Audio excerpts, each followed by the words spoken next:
বন্ধুরা আজকে আমরা এটা হচ্ছে ডিলিংয়ের রাউটার।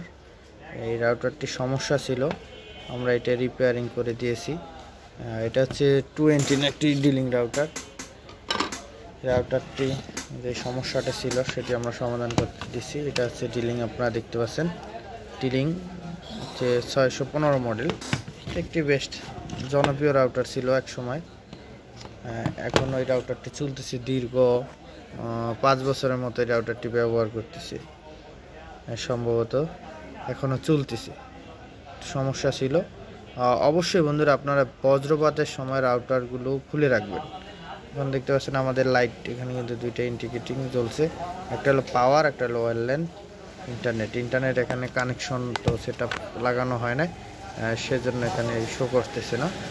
অবশ্যই বন্ধুরা আপনারা যখনই বজ্রপাত হবে তখনই আপনারা বিদ্যুতের যে প্লাগটি রয়েছে পাওয়ার কেবলটা এখান থেকে খুলে নেবেন, অথবা যে পাওয়ার বোর্ডের কালেকশনটা আছে সেখান থেকে খুলে নেবেন। তাহলে আপনাদের যে এইভাবে কেবল রয়েছে এখান থেকে খুলে রাখবেন, তাহলে আপনাদের যে রাউটারগুলো রয়েছে সেগুলো বজ্রপাত থেকে রক্ষা পাবে। আশা করছি আপনার আমার ভিডিওটি ভালো লেগেছে, তাহলে অবশ্যই বন্ধুরা আমার চ্যানেলটি সাবস্ক্রাইব করে দেবেন আর পাশে থাকা বেল আইকনটি অন করে দেবেন। আল্লাহ হাফেজ।